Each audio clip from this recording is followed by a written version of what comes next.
natong tanahon ang ikanawang hugna sa pagbalik-lantaw sa mga dagkong panghitabo sa tuig 2019. Pinagi nining year-end report.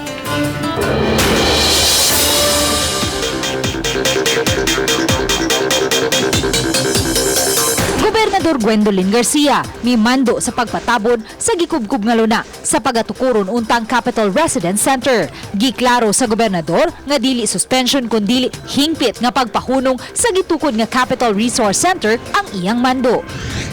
Upat ka mga sakop sa 704th Mobile Force Company sa Regional Mobile Force Battalion 7 patay sa nahitabong ambush sa sitio Ilaya Yamot, Barangay Mabato, Ayungon, Negros Oriental. 8 ka mga tinunan ug usa ka inahan ang namatay samtang daghan ang naangol human madisgrasya sa lungsod sa Bulhuon. Mutambong unta sa District Sports, Cultural and Nutrition Event sa Bulhuon Center.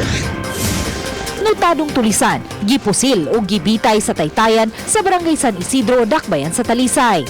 Matod sa kapulisan, ang gipatay nga si Renante Otero nalambigit sa gidiling drogas ug sa mga insidente sa robbery hold-up sa maong Dakbayan.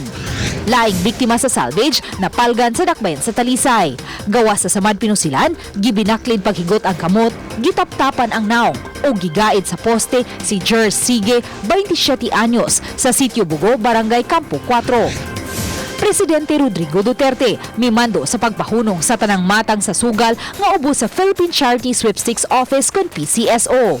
Ang pagpahunong gilibkas ra sa presidente human sa pipila ka adlaw.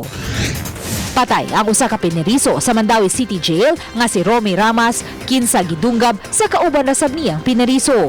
Sulod pa niya ang iyang sapatos ug jersey samtang gadwa og basketball dihang siya giatake.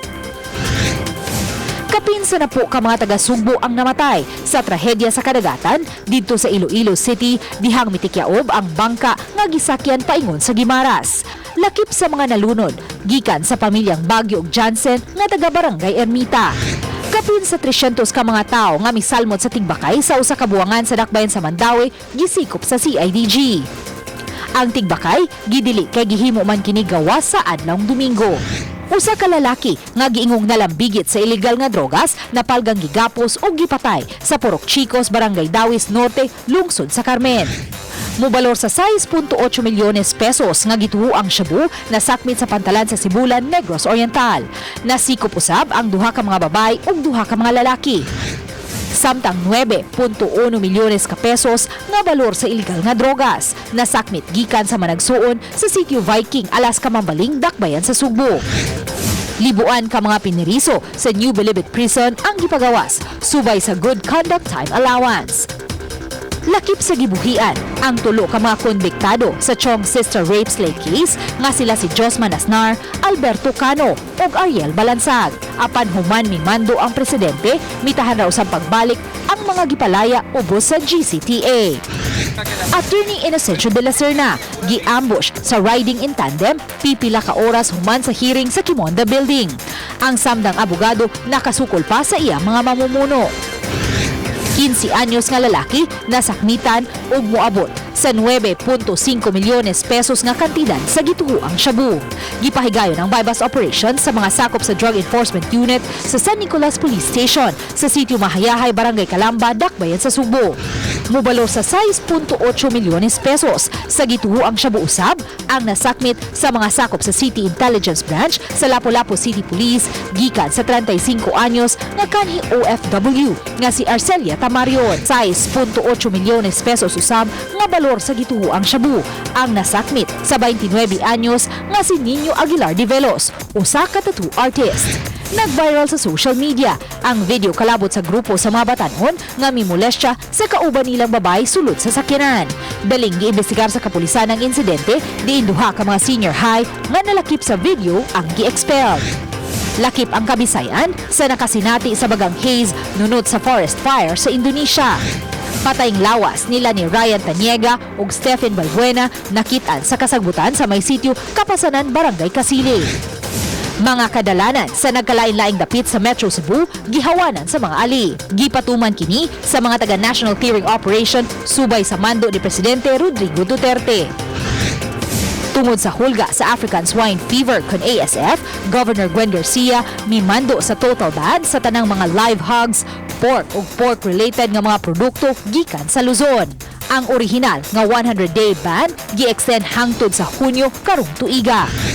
5 ka mga hamtong ug 1 ka menor de edad nasakmitan og 88 kilo sa shabu atol sa checkpoint sa Gandara, Samar.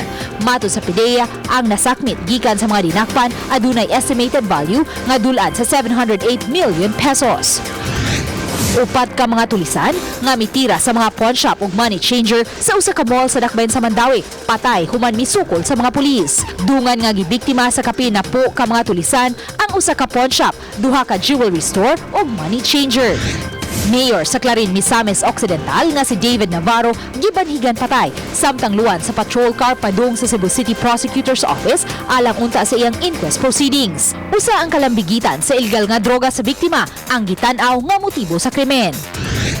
Patay si Police Lieutenant Colonel Joel Yape human mahiagom og mga samad sa U dihang gibirahan sa riding in tandem atol sa pagawas nila sa gipuy-an sa Maymulabe Street.